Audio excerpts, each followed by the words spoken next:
Hey Radical fans, today's Radical Rundown is a very controversial topic, so somewhat. It's what about urethane balls and when should I use them? As a rule of thumb, I would say probably not a lot of times on a house shot. There's probably more opportunities with other balls to help you score better. One of the characteristics of the urethane ball is it doesn't hook less, it just hooks sooner. It controls the back end, don't get me wrong, it will do that, but it's not something that's going to work a lot for a lot of bowlers. The typical bowler that would benefit from that is a high speed or higher speed, higher rev player. He can keep it on line and take advantage of the lack of performance in a urethane ball because he has an increased rev rate. Who shouldn't use it? People with low speed, low revs.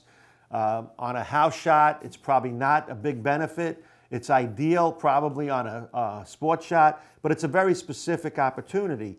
It's not going to be one of the first balls out of your bag. You know, a lot of people go to a tournament and they look at the oil pattern if it's posted, and as soon as they see short oil, they go, oh, it's a urethane shot. Well, you got to look at the volume of the oil, you got to look at the surface you're bowling on, you got to look at all of the factors. And the most important one is, does that fit your game?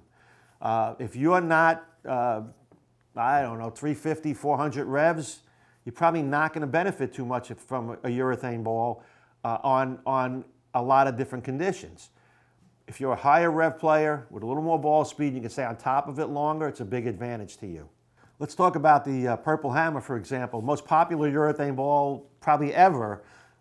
People got excited about it. They see the pros using it on pro bowler conditions. You know, it's probably not that applicable to what you're bowling on. And unless you throw it like the pros and you're bowling on that condition, you're probably not going to see the benefits that they see. You know, people like to buy what they see on TV, but you have to go back and realize, I'm not that kind of bowler, and I don't bowl on that kind of pattern. The urethane ball is a specific product for a specific use at a specific time. And it's probably not one that you can stick with the whole tournament. You know, you hear it a lot where people say, I threw the Purple Hammer the whole tournament, or I threw the double cross the whole tournament, it worked out great. Yes, but for as many of those success stories, there are a lot of train wrecks that happen because people stuck with urethane too long.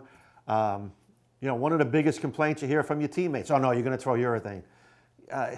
You know, is there a big enough benefit? You know, I've seen bowlers come out and they throw a urethane ball and shoot 160. Well, they could have shot 160 with their resin ball. So, you know, there was no benefit there. But, you know, trying to make it work, a lot of people fall into the trap of trying to force urethane to work. And that's the biggest sin you can make when you're trying to bowl, is to force a ball to work. That's today's Radical Rundown. Make sure you hit that subscribe button so you get all our information. And give us some comments in the comments section below, and we'll get back to you guys.